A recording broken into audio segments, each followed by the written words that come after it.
Thank you for coming tonight, and thank you for being our moderator for TiE Atlanta. Considering that you are one of the newer charter members, what drew you to TiE Kennesaw State with TiE Atlanta? It was very simple.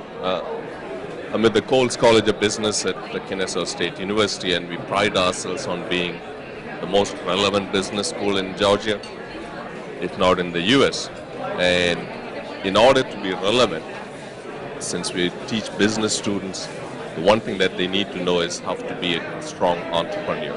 And I came to your gala last year, was just so blown away. I said, I have to be a part of this so I can take this back to our students.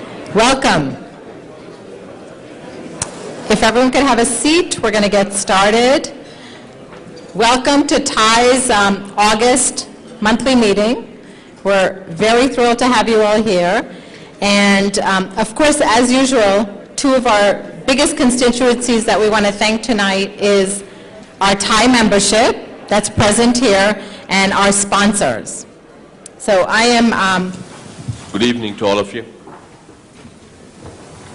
It's a tremendous pleasure for me to be part of this event, both as a very, very passionate charter member at TiE, whose voice just shot through the roof a minute ago.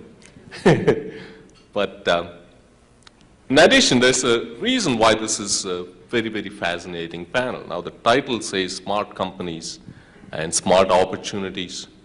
We also have a very, very smart panel. Three of people here, tremendously interesting in what they do and the types of initiatives that they bring forth to the company. 2003, where I ran the finance function for the North American retail business. And so about 3 years ago, I left finance and moved into this group we call Venturing and Emerging Brands, which I really believe is the coolest group in the Coca-Cola company to work within, and I'll tell you more about that. About us having this whole entrepreneurial culture embedded in Coke. I mean, Coke is a large company, one that's built on scale, and we do scale things great. We haven't in terms of understanding changes within the marketplace. This is our means of being close to it and hearing those things that are occurring and being able to be aware of it and educating our folks within our organization and watching them before, hey, where did that come from, appears. So where do we focus? Primarily emerging and related technologies, and you can see some of those areas that are strategically relevant to us as an organization. Promising markets, again, this is about investing and seeing how things are going to develop. And then related business models. Clearly, we're in the logistics business, and anything that's related to logistics is going to be interesting to us, at least to evaluate. One of the challenges there is, is it going to be competitive from our standpoint? And that gets a little sticky at points, but we try to avoid things that are directly competitive to their business. What are our criteria? Again, I mentioned we invest for strategic knowledge. I actually live in Boulder, Colorado. My team is here in Atlanta, so I've been here about every other week. I think I'm going to get an apartment here soon. I likewise have been very fortunate to work for a large company and had a lot of great opportunities. I started in supply chain management. I've spent time doing business operations, sales operations, marketing, and various other roles. My current role is I lead marketing for North America for our financing business, so IBM Global Finance. In a previous role, earlier this year, I led and developed all of our marketing programs and our partner programs for our ISVs, so independent software vendors. And that's what I'm here to talk to you about today. In that role, we launched IBM Global Entrepreneur. So that happened at the end of May, and we did a big announcement in India. And it was pretty exciting, but I'll tell you, I can really relate to what Michael was saying. Working and being part of a large corporation where people do want to be entrepreneurial and capture entrepreneurial ideas and work with companies like that. It is really not easy to do that and create that kind of environment in a large corporation. If you'll move to my first slide, you're probably, one of the questions we ask, why now? Why is IBM going to start working with startups in tough economic conditions, the beginning of 2010?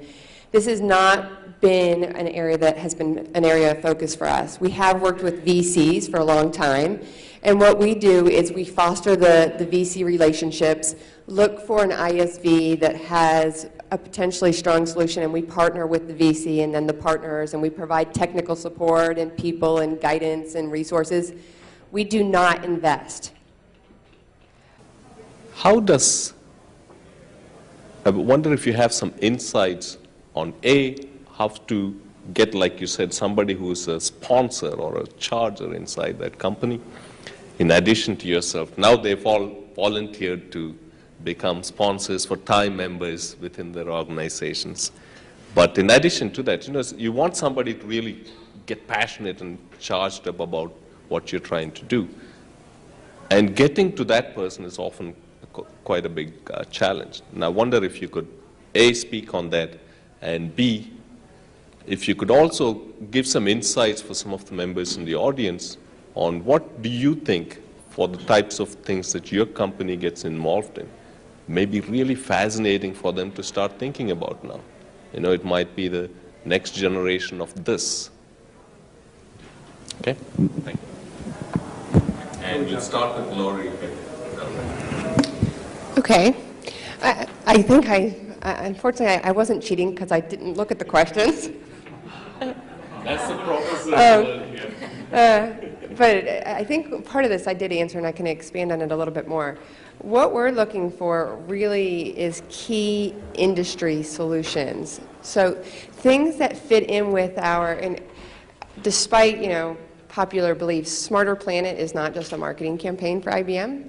It has been a successful marketing campaign and a way to position our company, but we really are building what we call Smarter Planet solutions, things that help. And we've got right now 11 portfolio companies, 11 board observers. As I mentioned, we've had 40 investments over the last 13 years, which yielded us a significant amount of people. Usually we don't repeat board observers, so we've got a significant amount of people who've had this experience and exposure, and a network that we can go to in a virtual fashion to present ideas to. And we don't know exactly where it's going to fit, so we may shop it around actually with a couple or three people within the organization, and they may bounce it around within a couple other folks to create that match.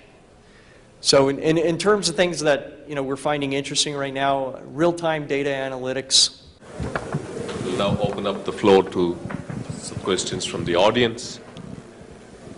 Please be clear and brief in your As questions. an operations angle, looking for those kind of things. Obviously, Coke has a large fleet as well and has operations issues. Do you have a separate division who are looking for similar improvements in those areas as well? You're just doing looking for the drinks. Is there another section of Coke looking for innovations in operations? Yes, absolutely. It's not the mandate of our group, Venturing and Emerging Brands, and it's a good point. My name is Roop Singh, and I'm part of the TiE Executive Committee, so thank you so much, all four of you, for being here and sharing your insights. My question specifically is for Alan and Lori. When you do partnerships and collaborations, how do you deal with intellectual property issues with the partner? That's a good question. I'm not sure that I have an answer, quite honestly. I haven't seen where we've gotten into, at least in my experience with working with these partners, we haven't gotten into intellectual capital issues. So it's not something that I could answer. I'm sure across IBM, we're a big company, 400,000 people. I'm not saying that it hasn't happened. It just hasn't happened in my experience working directly with these partners. Okay, thanks. So on the behalf of the TiE Women's Committee, I'd like to thank the panelists and the moderator, Govind, Alan, Michael, and especially Lori for traveling all the way from Boulder to be a part of our panel. We thank you very much.